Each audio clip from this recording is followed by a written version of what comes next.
우리 증시에서도 그 관세 협상 관련해서 그리고 이제 APEC 정상회담 관련해서 수혜주들이 또 많이 올라가고 있는데요.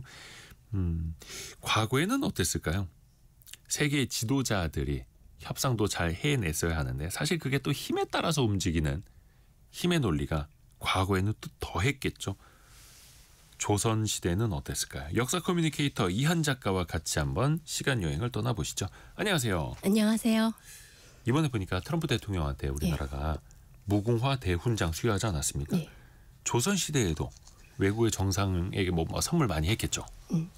예, 아무래도 조선에서 이제 외국 사신들한테 주는 것은 주로 조선의 특산품이었습니다. 특산품. 호랑이 가죽, 표범 가죽, 그리고 인삼, 가끔은 꿀, 때로는 그 해동청이라고 해서 매 그런 것도 갖다 주기도 했고요. 예.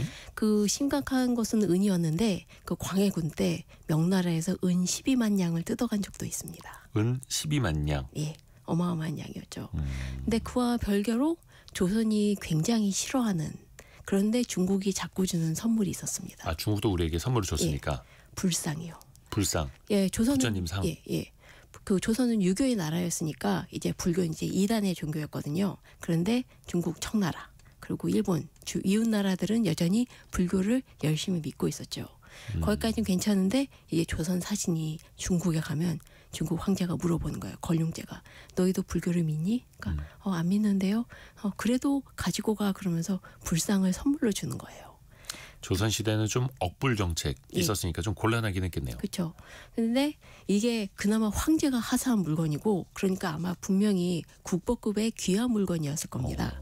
하지만 이걸 가지고 그냥 조선에 들어오게 되면 사회적 지탄을 받습니다. 어떻게 불상을 가지고 들어오냐. 아니 그래도 이게 외교적으로 준 건데 예. 외교적으로 받은 선물인데 그걸 조선으로 들고 오기를 꺼려했다는 거예요? 그렇습니다. 그래서 임금님한테 혼나요?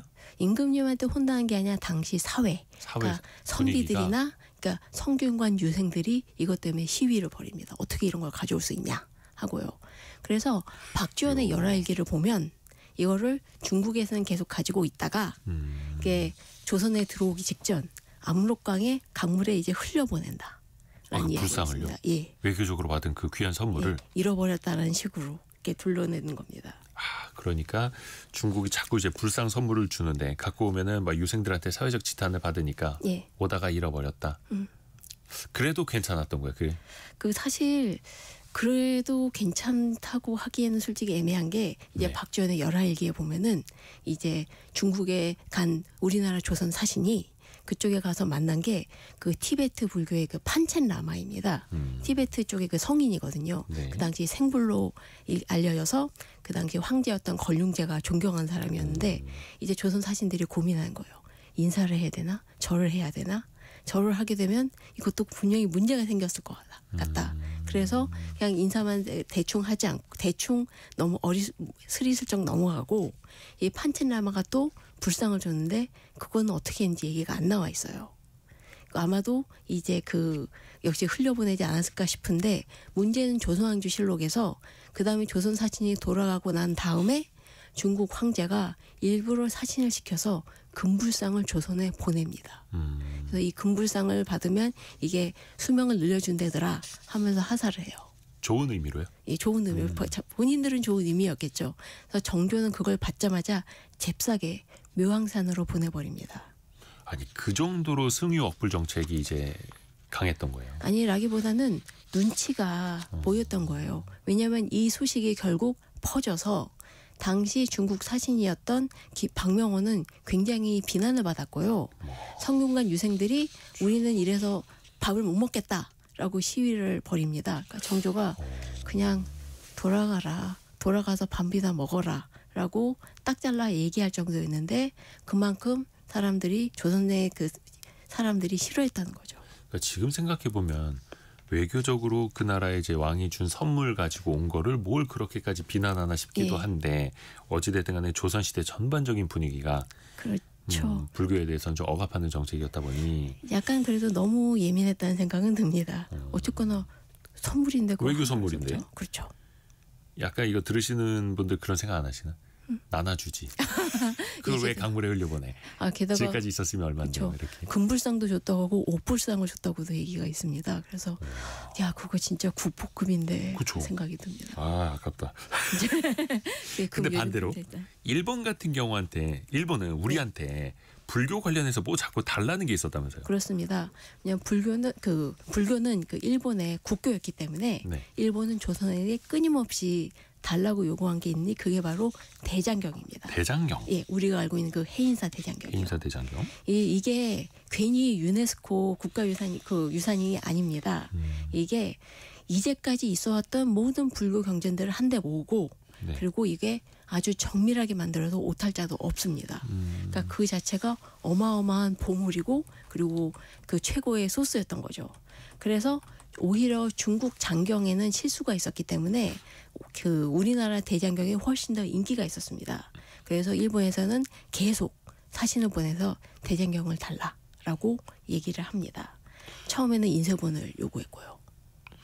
처음에는 그냥 그 대장경에 찍힌 것만 종이에 먹물 묻혀서 찍어서라도 주세요라고 했던 거예요? 예. 태조 때는 무려 우리나라 포로 120명을 보내주면서 대장경을 주세요라고 부탁을 했습니다. 일본이 잡아갔던 조선인 포로를 풀어주면서 해인사 8만 대장경 달라. 예, 그 당시에 해인사에 없긴 했었습니다만 왜냐면 이 대장경이 여기저기 옮겨다녔거든요. 그리고 이제 계속 여러 차례 요구합니다. 어떤 때는 일본의 그 쇼군, 장군 그리고 이제 그 왕후 뭐 기타 등등 해서 계속 그 대장경을 요구를 했고요. 그리고 심지어 이제 일본 사신을 조선 왕이 접견했을 때 너희들이 뭐 필요하니? 라고 하니까 오직 대장경뿐입니다라고 대답하기도 했습니다. 그때가 그 8만 대장경이 다 완성이 됐었을 때인가요? 고려 때 만들어졌으니까요. 그러니까 그러면은 8만 장이면 물론 뭐 저는 그 8만 장이나 이르는지는 잘 못 봤습니다만 8만 장은 조금 더 넘습니다. 1000몇 개인가 더 있습니다. 그래요? 그럼 일본이 그 8만 개나 되는데 몇 장이라도 달라 막 이렇게 나왔던 거예요? 먼저 이게 몇 번씩 이제 찍어요. 찍어서 이 책을 만드는데 그 책을 맨 처음에 달라고 해서 처음엔 인쇄본. 근데 나중에는요? 더 욕심이 더 커지죠. 아예 대장경 판을 통째로 달라고 원판을 달라. 네. 그래서 줬습니까? 그 천만다행을 안 줬습니다. 무슨 태종 때 대장경 판본을 주세요라고 요구를 합니다. 그래서 근데 진짜 줄 뻔했습니다. 왜냐하면 조선이 이제 불교의 나라가 아니기 때문에 오히려 대장경을 보는 게 그 당시 사회적으로 비난을 받는 일이었거든요. 그래서 태종도 그렇고 다른 누구도 아닌 세종대왕이 어차피 우리 안 쓰는데 줘버릴까? 라고 이야기까지 합니다. 조선시대는 별로 불교 좋아하지도 않는데 저 고려시대 만든 그 8만 대장경 저기 많이 쌓여 있는데 그렇죠. 몇 장 줄까? 뭐 이랬다가 아니 몇 건 그러니까 어차피 우리 대장경 많은데 줘버릴까? 라고 이야기를 해버립니다. 그랬으면 큰일 났겠네요. 그렇죠. 그래서 다행히 신하들하고 예조가 뜯어 말립니다. 정말 다행이에요. 아우 그거 어떻게 줘요. 세종대왕이 만약에 8만 대장경을 일본에 줬다 그러면은 이거는 역사적으로 어마어마한 실수가 됐겠네요. 근데 일본 쪽도 그 보통이 아니었던 게 세종 6년에 규주 케이슈라는 승려가 와서 대장경 판을 달라고 요구를 합니다. 원판을 다 달라? 다 달라. 그래서 그 세종이 역시 줄까 해다가 이제 그만뒀거든요. 그러자 그 규주라는 승려는 자기는 일본을 떠날 때 그 왕, 그러니까 쇼군이죠. 그 사람한테 대장경 판을 가져가겠다고 약속을 했다. 그래서 안 되면 죽겠다 하면서 단식투쟁에 들어갑니다. 그 정도로 8만 대장경이 탐났던 거예요. 그렇죠. 그러니까 뭔가 뭐 명령을 받고 왔겠죠 그러면. 그렇죠. 그래서 한 3일인가 4일인가 계속 단식투쟁을 합니다. 그래서 당연히 조선에도 계속 사람을 보내서 밥 먹어라 하는데 계속 안 먹고 버티거든요. 아니 그게 무슨 투쟁이? 우리가 뭐 프랑스 에펠탑 달라고 제가 단식 투쟁하고 이런 느낌 아닙니까? 거의 그런 느낌이죠. 그래서 세종이 신하를 보내서 이야기를 합니다. 너희들이 밥을 먹건 안 먹건 그래도 대장경 줄 것 같으냐. 제발 사신으로서 채통 좀 지켜라. 그러니까. 그러니까 이제 결국 밥을 먹기 시작합니다. 우리가 굶든지 말든지 팔만대장경 우리가 왜 주냐 막 이런 거고. 그렇죠. 근데 양창수님이 정말 신기하다고. 그러면 임진왜란 때 왜 안 가져갔을까? 일본 막부가 달라져서 그런가요? 이렇게도 질문 주셨거든요. 네, 왜냐하면 일단 못 가져갔을 가능성이 더 큽니다. 이게 합천 해인 사이고요. 네. 또 양이 많고 그리고 이 당시에 생각을 안 했던 거 아니었을 거예요. 근데 이 우리나라 대장경을 윗번으로 해서 일본에서도 대장경을 많이 만들긴 했습니다. 그렇기 때문에 아무래도 당시 또 이제 전황이 일본이 점령했던 게 완전히 우리나라를 통치한 게 아니라 점처럼 이렇게 하고 있었고 여기저기 그 조선인 그 게릴라들 민병이나 의병들이 저항하고 있었거든요.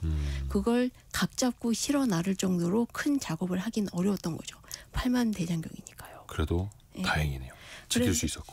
그래서 그 규슈라는 승려는 그렇게 계속 그 때를 쓰다가 이건 솔직히 때라고 봐요. 안 되고 이제 돌아가서 맨 마지막에 세종한테 하직 인사를 하면서 끝까지 얘기합니다. 대장경판을 가져가려고 했는데 못 가져가니까 주시면 안 되나요? 너무 억울합니다라는 이야기를 끝까지 하고 그래서 소문까지 돕니다. 일본 이 사람들이 대장경판을 안 죽으니까 배를 몰고 와서 약탈을 갈 것이다 라는 그런 소문까지도 들어서 흉흉하게 돌았지만 다행히 그런 일은 없었고 그래서 일본이 그 이 조선에 대장경판을 요구한 게 한 80여 원이었는데 대장경을 그래도 끝내 안 넘겨줘서 다행이었습니다. 다행이네요. 해인사 대장경. 반대로 또 일본이 우리에게 준 선물은 좀 없습니까? 좀 상징적인 거? 그 사실 안 줘도 되는 선물을 준 적이 한 번 있습니다. 우리가 부담스러운 거예요? 예. 그 한중 우호의 상징 그 팬더 푸바오처럼 네. 이제 나라들은 자기 나라에 있는 희귀한 동물들을 외국한테 선물로 주면서 그 외교를 하는 경우도 있습니다.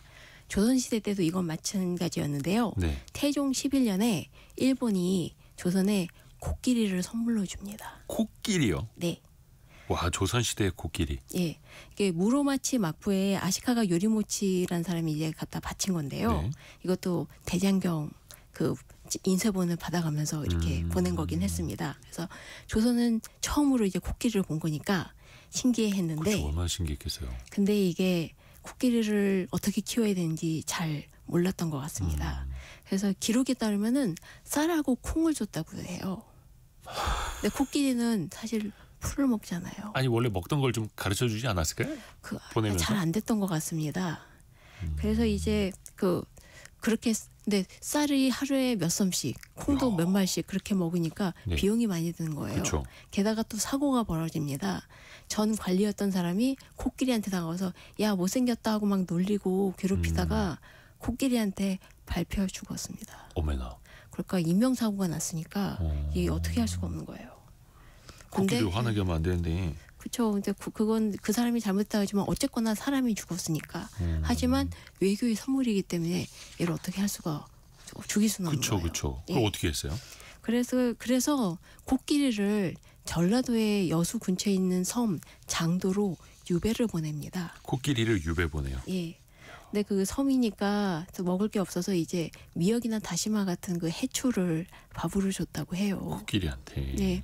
당연히 코끼리가 안 먹고 그러니까 빼빼 마르고 사람을 볼 때마다 울었다고 합니다. 그러니까 그게 또 불쌍해서 또 육지로 다시 돌아오게 했는데 여기에 와서도 계속 밥을 많이 먹으니까 힘든 거예요. 그래서 다시 주총 올립니다. 한 동네에서 돌보기 너무 힘드니까 여기저기 돌아가면서 돌보게 합시다. 아유, 천덕꾸러기가 됐네요. 예, 그렇죠. 그러니까 그래서 여기저기 공주에도 가고 전라도에 가고 그러다가 또 전라도 공주 쪽에서 또 사람을 거서차해서 사람이 또 죽습니다. 또 사고가 생겨요.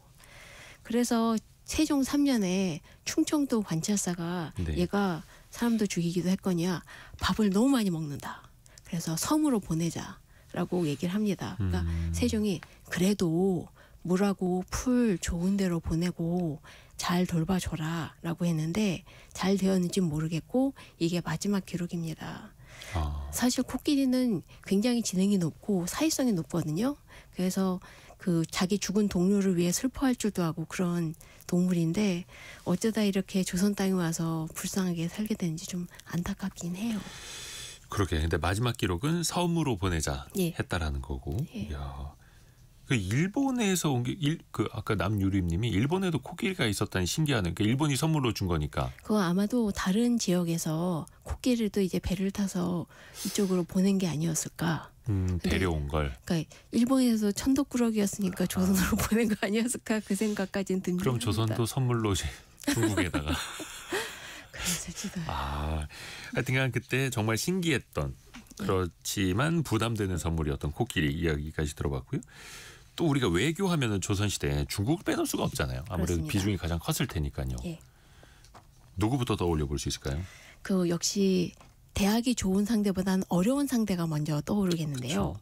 그 역시 제일 힘들었던 상대는 명나라 태조 홍무제가 아닐까 싶습니다. 명나라 홍무제. 예, 이 사람은 워낙 가난한 농민이었다가 정말 맨주먹을 일어나서 그 백년고도를 이끌고 결국 제국까지 세운 입지전적인 인물이었는데 네. 그렇긴 한데 성미는 아주 고약해서요. 이 우리나라 사극에서 굳이 나쁘게 표현하지 않아도 정말 악독한 사람이었습니다. 그래서 조선과 이제 외교 분쟁이 벌어지니까 조선한테 계속 요구를 합니다. 이 그 정도전을 잡아 갖다 바쳐라. 그리고 그게 안 들어지니까 조선에서 온 사신들을 잡아다 가두고 심지어 처형까지 해버립니다. 아니 왜요? 그냥 그 조선이 자기 말 안 듣는다고요. 그러니까 그렇게 해서 계속 외교 문제를 일으키는데, 근데 이 홍무제가 뭔가 이제 정치적인 의도도 있긴 했겠지만 네. 굉장히 기분파인 사람이었거든요. 그래서 자기 나라 백성들이나 신하들도 정말 풀베듯이 죽였던 사람이기 때문에 조선으로서는 정말 대응하기 힘든 상대였죠. 좀 극악무도했던 네. 명나라의 홍무제. 예. 그러면은 그 사람하고 어찌됐든 간에 외교는 하긴 했어야 됐던 거잖아요. 그렇죠. 그래서 이때 사신으로 갔던 게 훗날 태종이 되는 경안군 이방원이었습니다. 그러니까 지금 그 조선하고 명나라 사이가 너무 나빠지니까 명나라에서 왕자나 대신을 보내라라고 이렇게 요구를 했는데, 그럼 태종 이방원이 왕자 시절에 예. 사신으로 간 거예요, 예, 중국으로? 자기가 가겠다고 명나라로? 합니다. 그러니까 아버지 태조가 눈물을 흘리면서 너처럼 파리하고 약한 애가 그 먼 길을 어떻게 갈 수 있겠니라고 그랬다고 얘기를 한다고 합니다. 아버지 이성계에게는 예. 이방원이 예. 뭔가 좀 너무 더 커야 되는데 막 이랬던 거예요. 생각하기. 근데 사실 태종이 취미가 사냥이었거든요. 예. 그 정말 건장한 남자였을 거라고 생각했지만 그래도 아빠 눈에 보기에는 너처럼 빼빼 마른 애가 어떻게 그 천길 멀리를 갈 수 있겠어라고 얘기를 했다는 것이지요. 그렇지만 튼튼한 태종은 아무 문제 없이 중국의 사신으로 다녀오게 됩니다. 그렇게 해서 어찌됐든 간에 당시에는 근데 홍무제가 예. 우리가 보낸 뭐 사신도 죽이고 네. 이럴 정도였는데 그래도 그렇죠. 왕자니까 건들진 않았었나 보네요. 또한 이방원이 당시 그 대신이었던 정도전에 약간 반대파였기 때문에 명나라에서는 오히려 그 이방원을 힘을 북돋아줘서 조선의 그런 정치적인 판도를 흔들 수 있겠다는 계산이 있었을 수도 있습니다. 중국 입장에서는 정도전이 좀 눈엣 가시였는데 네. 오히려 이방원은 그 반대 쪽에 있으니 그렇죠. 그렇게 또 괜찮게 지냈던 거예요. 네. 야, 오묘합니다. 중국이 또 보내는 사신이 있었을 거 아니에요? 네. 근데 중국이 보낸 사신이 조선 사람인 경우가 있었다. 이거 어떻게 된 겁니까? 그러니까 조선 사람이었지만 여러 가지 사정으로 중국으로 건너간 사람들이 있었습니다. 국적을 바꾼 거예요? 예. 중국으로? 요즘의 표현으로 따지자면? 매국노인 사람들도 좀 있었죠. 그러니까 대표적인 게 바로 병자호란 때의 그 통역가였던 정명수라는 사람이었습니다. 네. 이 사람은 워낙 그 조선의 하인이었다가 그 벌을 받고 도망을 쳐서 청나라로 갔습니다. 그리고 조선어 통역관이 되었죠. 그래서 통역관으로서 이제 그 청나라 고관들과 이제 조선 사이를 이어졌는데 온갖 횡포를 부렸습니다. 이제 자기가 옛날에 그 노비였을 때 자기를 때렸던 그 현감을 찾아내서 벌 주기도 하고, 자기가 예뻐하는 기생을 그 괴롭혔다고 해서 그 조선인 관리를 더 이제 곤장을 치기도 하고요. 가장 대표적으로 김상원이라는 사람이 있습니다. 네. 이 사람이 바로 그 남한산성에서 항복하자는 국서를 찢으면서 울었던 그 주전파의 대표적인 사람이었는데, 이 사람이 나중에 청나라로 붙잡혀가거든요. 네. 그때 이 정명수가 나서서 새끼줄로 묶고 놀리고 괴롭히고 아이고. 이 사람의 소지품을 불태워버리고 온갖 횡포는 다 부렸다고 정말 일진처럼 굴었습니다. 야, 그러니까 조선에서는 노비 출신이었고 예. 어쩔 수 없이 청나라로 건너갔다가 통역관이 됐고 예. 그럼 이제 명나라가 되면서까지 그때 이 사람은 좀 위세가 높아진 거예요? 예, 청나라가 그러면서? 되면서 예. 청나라가 되면서 그러면서 이제 저기 뭐냐 조선으로 와서는 오히려 더 갑질을 하고 예. 자기가 노비 시절 막 당했던 거 막 보복하고 그랬던 그렇죠. 거예요. 게다가 또 재미있는 게 이 사람의 부인이 조선 사람이었는데 원래 결혼했던 게 아니라 이 부인도 병자호란때 잡혀갔던 조선인 포로 중을 하나를 골라서 자기 부인을 들였는데 조선에 올 때마다 자기 부인의 가족들한테 벼슬을 살라, 뭘 살라 그렇게 요구하기까지도 했습니다. 그러니까 청나라를 등에 업고. 예. 근데 물론 그래서 조선은 이 정명수한테 굉장히 뇌물을 많이 줍니다. 그러니까 그 청나라 고관한테 은 2,000명 주면은 이 정명수한테도 1,000냥씩 주고. 근데 그게 대여섯 번씩 이어져요. 사신이었던 거예요? 공식 직함은? 사신의 통역관. 사신의 통역관. 지금으로 따지면 대사관 직원인데. 예. 약간 그래서 진짜 갑질이 대단했던 셈이죠. 그래서 당연히 조선도 이 사람을 미워해서 물론 이 정명수가 아주 가끔은 그 청나라의 비밀이나 팁들을 알려주기도 했지만 그렇다 해도 횡포가 너무 심해서 이거를 그 청나라에 알리려고 했다가 중간에 또 걸려가지고 사람 몇 죽고 그랬는데 아이고야. 결국 그래도 정명수는 그 관직을 잃고 물러나게 됩니다. 무슨 계기가 있었어요? 아무래도 이 사람을 가장 총애했던 사람이 그 홍타이지 즉 그 청나라 그 황제였는데 이 사람이 죽고 난 다음에 끈이 떨어진 거죠. 아, 홍타이지가 죽고 난 다음에 끈 떨어진. 예. 그러게 돼서 근데 이 사람의 자식들은 이후로도 그 청나라에서 계속 관직을 했던 걸로 돼 있습니다. 근데 워낙 정명수에게 호되게 당해서 사람들은 이제 그 매국 나오면 정명수 얘기를 하고 이 사람의 그 친척들을 벌 줄까 그 얘기도 나오고 그랬습니다. 그러니까 왜 조선 후기에 친일파한테 많이 당했듯이 그렇죠. 조선 전기에는 친청파? 예, 친청파요, 친청파. 매국노 친청파. 그러니까 사실 매국노 맞았다고 생각합니다. 그렇죠. 뭐 조선 사람들 많이 또 괴롭혔다고 하니까 어떻게 보면 그때부터 조금 약소국의 서름을 그렇습니다. 느낄 수밖에 없었겠네요. 그렇죠. 아무래도 이제 중국한테 여러 가지 그 눈치를 봐야 하는 입장이었기 때문에 또 이게 중국 사신들도 알아요. 그래서 그런 잘 해주겠다라는 것을 빌미로 그 조선한테 여러 가지 물건들을 뜯어내기도 했는데 그 대표적인 게 은이었습니다. 특히 조선이 힘든 상황이었을 때 그 광해군 같은 경우에는 워낙 큰 아들도 아니었고 적자도 아니었는데 왕이 되었기 때문에 명나라한테 계속 눈치를 봐야 됐거든요. 선조의 둘째 아들. 네. 그렇기 때문에 명나라 사신들이 올 때마다 아주 그냥 호구를 잡고 내가 잘 말해줄 테니까 은 달라. 그래서 아까 얘기했던 한 번에 은 12만 냥을 뜯어간 적도 있습니다. 광해군한테 야, 너 큰아들도 아니잖아. 그렇죠. 우리가 얘기 잘해줄 테니까 돈 좀 가져와. 이런 거예요? 뜯어가는 거잖아요. 예. 그러니까 한 번 그렇게 주니까 그 다음에 온 사신들도 계속 은을 요구합니다. 너 저번 애한테도 줬다며 나한테도 줘. 더 줘. 나보다 앞서 왔다 간 사신한테 돈 줬다며? 예. 나도 줘. 이렇게 되는 그렇죠. 그래서 굉장히 해서 그래서 그렇게 횡포가 심하니까 결국 명나라가 망하죠. 근데 나중에 명나라가 망한 다음에 청나라 사신들이 왔을 때 그 명나라 사신의 기준에 맞춰서 선물을 줬더니 청나라 사신이 깜짝 놀랐다는 그런 얘기도. 아니 왜 이렇게 많이 줘 하고 말이죠. 저희 앞에 왔다 가신 분들도 다 이렇게 드렸는데요. 또 오히려 놀라는 거예요? 예, 그렇다는 거죠. 아이고. 오히려 반대로 생각해 보면 중국이 조선을 적극적으로 도운 일도 있습니까? 이게 바로 명나라를 망친 황제였던 만력제라는 사람이 있는데요. 이 사람이 그나마 제일 잘한 일이라면 임진왜란 때 조선을 도우려고 파병했던 일입니다. 임진왜란. 예, 이 만력제는 정말 오랫동안 중국을 다스렸지만 무기력해서 나라 일도 안 하고 맨날 궁궐에 들어가서 놀았던 사람이거든요. 그랬던데도 불구하고 명나라의 재정이 송두리째 뒤흔들릴 정도로 커다랗게 출병을 일으켜서 조선을 도왔습니다. 근데 대체 왜 도왔는지는 알 수가 없어요. 수수께끼입니다.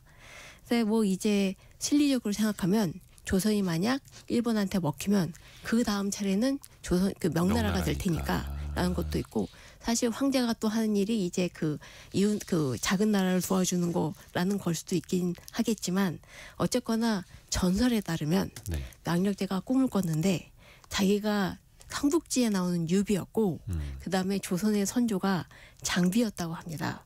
그래서 장비가 꿈속에 나와 울면서 형님 내가 위험해졌으니 도와주세요 라고 외청을 해서 그래서 꿈에서 깬 망력개가 아 내가 유비였구나 동생을 구해야지 라고 해서 군사를 보냈다는 이야기까지 있습니다. 꿈을 잘못 꿨네요. 본인이 유비고 선조가 장비였으면 선조가 그렇게 장비였으면 내빼진 않았을 텐데. 진짜 그 말은 맞습니다. 그렇죠. 근데 어찌됐든 간에 그 명나라가 임진왜란 때 파병을 해주면서 도와주고 근데 최근에 보니까 누군지 기억이 안 나는데 중국의 그 외교 당국자가 그런 이야기를 했대요. 우리나라랑. 우리는 임진왜란 때 함께 싸운 사이다. 그러니까 너무 미국 쪽에 붙어 있지 말라 이런 식으로 얘기를 했다는 거죠. 시진핑 주석이 그렇게 얘기했습니다. 그러니까 그게 틀린 말은 아닌데. 우리 입장에서는 참 껄끄럽긴 하네요. 그리고 뭔가 중간에 굉장히 많은 게 상륙되지 않았나요? 임진왜란 사이에 그동안 더 많은 일이 있었던 것 같은데. 하나하나 또 배워가 볼게요. 일본 얘기도 좀 해볼까요? 오늘이죠. 한일 정상회담 열리는 게. 조선시대 물론 이제 조선 후기로 가면 아픔이 참 많습니다만 사이가 좋았던 적도 있을 거고요. 좋았던 때보다는 나빴던 때가 솔직히 많았다고 생각이 됩니다. 또 이제 일본은 워낙 자기들끼리 나눠져서 치열하게 싸운 그런 역사가 있기 때문에 일본에 관련된 사료를 찾으면 고민이 많이 돼요. 누가 뭘 사신을 보냈다는데 이게 과연 일본 어디에 붙어 있는 사람인가? 그러니까 물론 이제 일본도 이제 맨 처음에 왕이 있다가 그 다음에 이제 막부가 세워지고 또 전국 시대가 세워지고 이렇게 여러 변천을 거치게 되는데요. 그렇기 때문에 굉장히 혼란이 있다가 이게 좀 정리가 된 게 노부나가가 이제 통일을 하고 그 다음 뒤를 이은 게 도요토미 히데요시. 도요토미 히데요시가 관백이 되어서 이 사람이 대표격이 돼서 조선 통신사가 일본으로 가게 됩니다. 당시 일본 통치사의 정사는 황윤길이었는데 이 사람은 서인이었고 부사는 김성일. 근데 이 사람은 동인이었습니다. 그래서 이 사람들이 직접 가서 도요토미 히데요시를 직접 만나봅니다. 근데 히데요시가 굉장히 심각하게 무례를 끼쳤다고 합니다. 그러니까 거의 무시할 정도로? 무시를 하고 가볍게 보고 심지어 갓 태어난 자기 아들 벌거벗은 걸 데려와가지고 그러면 낄낄거리면서 웃으면서 장난을 쳤다고. 그러니까 막 외교자리라고도 생각을 안 했던 것 같네요. 거의 그런 막대했다 조선의 사신을. 그렇죠. 그러니까 그러다 보니까 이제 돌아와서 이제 선조한테 보고를 하는데 황윤길은 얘기하는 거예요. 도요토미 히데요시가 보통 사람이 아닌 것 같다. 그리고 조선을 공격할 것 같다. 라고 보고를 합니다. 그런데 김성일은 그렇지 않다고 봅니다. 자기가 보기에는 도요토미 히데요시는 쥐처럼 생겼다. 그래서 공격을 하지 않을 것이다. 라고 되어 있습니다. 지금 현재 남아있는 도요토미 히데요시의 초상화를 보면 정말 쥐처럼 생기기는 했습니다. 키도 굉장히 작아서 130이 안 됐다고 해요. 근데 그럼에도 불구하고 일본을 통일했던 그런 야심가였던 것이고 그리고 결국 침략을 해서 임진왜란이 벌어지게 됩니다. 김성일이 도요토미 히데요시는 쥐처럼 생겼고 우리를 침략할 사람은 아닌 것 같다 이렇게 봤던 거고 그러니까 본인의 주관이 아니라 도요토미 히데요시가 발음이 어려워요. 히데요시가 뭘 했었는지 그 사람의 행적도 보고 했었어야 되는데 아쉬움이 있는 거죠. 좀 과소평가를 했고 그래서 나중에 그 사람은 앞장서서 전쟁 때 싸웠습니다. 자기 발언에 책임을 지긴 했어요. 그래요? 판단은 이제 조선이라는 나라가 국가적으로 또 내렸던 거니까 좀 아쉬움은 있기는 합니다만 또 왜 사신들 지금으로 따지면 대사 이제 외교 당국자들일 텐데 왔다 갔다 하면서 과연 그 말을 있는 그대로 잘 전달을 했을까? 요게 또 아닐 수도 있지 않습니까?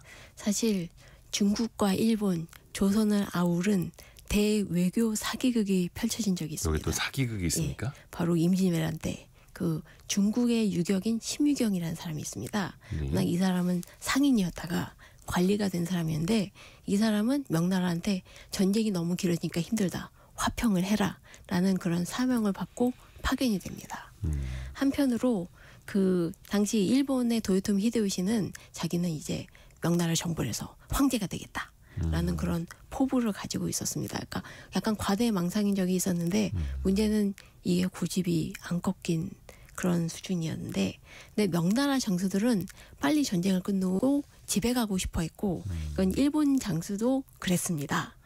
그래서 이제 일본 아까 얘기한 중국의 대표자는 그 심유경이었고 그 다음에 일본의 일군 지휘자였던 사람이 고니시 유키나가라는 사람이 있습니다. 네. 이 사람도 예전에 상인이었다가 그 다이묘 성주가 됐던 사람인데요.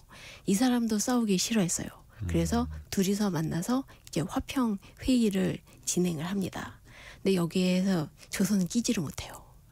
자기 그 명나라하고 일본 자기들끼리만 얘기를 하고 그래서 조선은 당시 실록 보면 할 수 있는 모든 동원을 총동원해서 정보를 캡니다. 심유경이 뭐 이런 얘기를 했다더라. 이런 거 걔네들 의도는 이러인 것 같다라고 해서 정말 머리를 굴려가면서 정보를 알아내려고 하는데 힘들었습니다. 또 그 문제가 있었는 게 명나라의 요구사항과 일본의 요구사항이 너무 큰 차이가 있었습니다. 네. 그 명나라는 일본의 완전 후퇴, 그러니까 완전히 조선 땅을 포기하고 돌아가는 거를 그런 걸 생각하고 있었고 일본은 조선이 자신들이 점령한 영토를 최대한 인정받으면서 명나라 황녀랑 결혼하겠다고 했습니다. 그러니까 이제 악유가 안 맞는 거예요. 그러면은 중국과 일본의 어떤 전쟁을 끝내려고 사신들이 뭐 말을 일부러 잘못 전달했다는 거예요?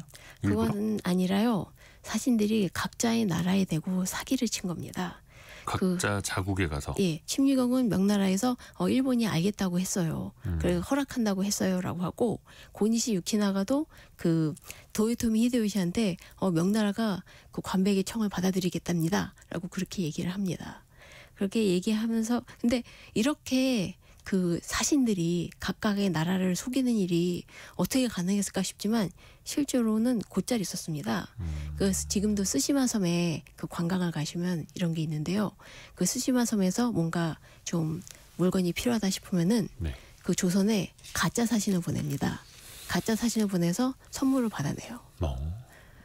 지금도 그래서 실제로 가짜 문서를 만들 수 있는 코너가 있습니다. 도장을 찍어서 만드는 걸로.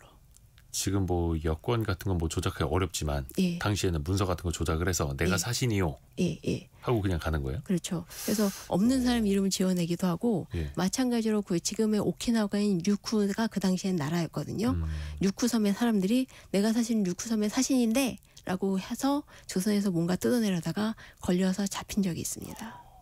그렇게 사신이라고 거짓말하는 사람들 꽤 있었겠네요. 예. 왜냐면 맞습니다. 바로바로 이제 신분 확인이 그때는 안 그렇죠. 되니까. 연락도 안 되니까. 근데 또 어떻게든 또 들키게 됩니다. 그래서 그 임진왜란 때 이제 이렇게 명나라와 그 일본 사이에 화평 조약이 어떻게 연결되기 직전이 됐는데 결국 최종 조약본이 각각 나라에 도착하게 되자 그 사기극이 밝혀지게 됩니다.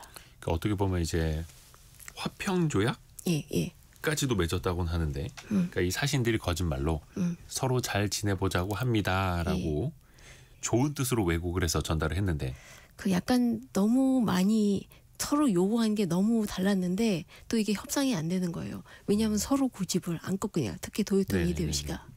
그러니까 결국 그 도요토미 히데요시가 받은 거는 무슨 뭐 명나라 황녀나 그런 것도 아니고 고작 일본 왕으로 임명한다라는 그런 거 하나뿐이었던 겁니다. 그러니까 도요토미 히데요시가 경로를 하고 화를 내면서 다시 전쟁을 일으키니 이게 정유재란입니다.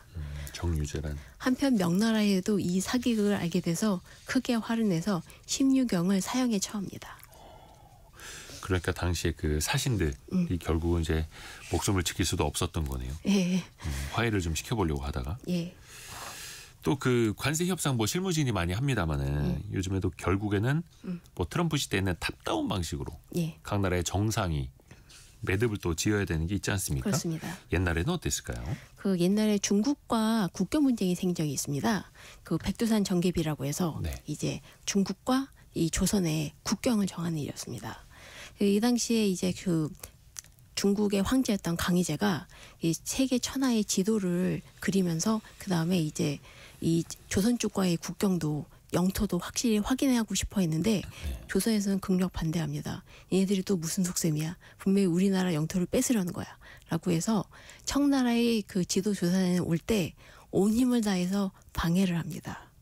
그래서 실제로 처음에는 실패하고 두 번째나 성공했거든요. 그때 비석을 세운 게 바로 백두산 정계비.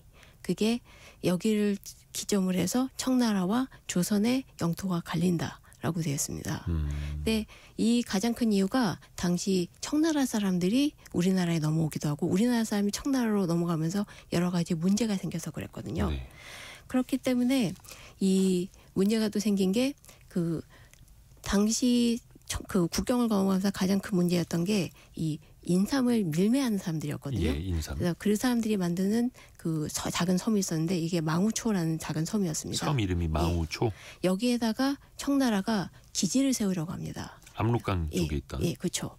그걸 관리하려고 하니까 조선에서 그 반대를 합니다. 사실 그동안 조선이 계속 청나라하고 외교적인 협상을 해가지고 만약에 청나라 사람이 조선에 건너오면 체포할 수 있다라는 권한까지 받아냈거든요. 네. 이것도 이제 망우초가 세워지면 조선이 걱정한 거죠. 우리나라 영토를 침략할 것 같다. 우리나라 영토를 빼앗길 것이다. 그때 왕이 영조였거든요. 그러니까 압록강에다가 왜 청나라 초소를 세우느냐 그렇죠. 이랬던 거예요. 그렇죠. 그래서 영조가 청나라 그 황제한테 편지를 보냅니다. 네네네. 아, 우리가 얼마나 열심히 너희 나라를 섬겼냐. 그런데 이렇게 세우면은 괜히 우리가 걱정되고 그렇다. 대국으로서 좀 소국을 배려해야 되지 않겠느냐? 라는 식으로 편지를 보냅니다. 그럼 뭐라고 하던가요? 그러니까 맨 처음에 광주에는 되게 기분 나빠했습니다. 권용제. 예, 왜냐하면 이미 초소를 만들기 위한 서류 작업을 페이퍼 작업을 다 했거든요. 근데 세우기만 하면 됐는데 조선이 세우지 마세요라고 얘기를 하는 겁니다. 그것도 7, 8번 계속 보내니까 권리가 결국 대국의 품위를 지켜서 조선의 말을 들어서 초소를 안 세우기로 합니다. 어떻게 보면 이제 인삼아 밀매, 그다음에 국영 맘대로 막 불법적으로 넘나드는 사람들을 잡겠다라고 청나라에서는 압록강에 초소를 세우겠다라고 했던 건데 조선 입장에서 봤을 때는 저러다 우리 침략할 수도 있겠고 야곱야곱 들어올 수도 있겠네. 그렇습니다. 근데 결국에는 그 초소를 짓지 않겠다. 네. 여기선 그럼 어떤 의미가 있는 거예요, 이거는? 그만큼 조선이 외교에 능했다는 것이죠. 계속 얘기합니다. 너희는 대국이잖아. 우리는 착한 나라야. 그러니까 우리나라에 좀 사정을 봐줘야 되지 않겠냐라고 얘기하면서 정말 교묘한 언서와 정말 그 계속 상대방을 칭찬해주면서 필요한 걸 받아내는 그런 일을 아주 잘했던 거죠. 그러니까 뭔가 실리를 얻기 위해서는 예. 상대방을 띄워주고 그렇습니다. 상대방한테는 뭔가 명분 같은 걸 만들어주는 거네요. 그렇죠. 그래서 청나라도 결국 실리보다는 대국의 명분을 선택한 것이죠. 그것이 국익에 약간 해가 됨에도 불구하고 말이죠. 사실 이게 그 외교 정책을 과거를 통해서도 많이 배울 게 많습니다. 또 우리가 에이펙 의장국으로서 또 조율도 해나가고 있는데 지금 시점에 딱 우리가 배울 게 정말 많은 그런 역사 속 이야기였습니다. 역사 커뮤니케이터 이한 작가 함께했습니다. 고맙습니다. 감사합니다. 라디오 정보센터 다녀옵니다.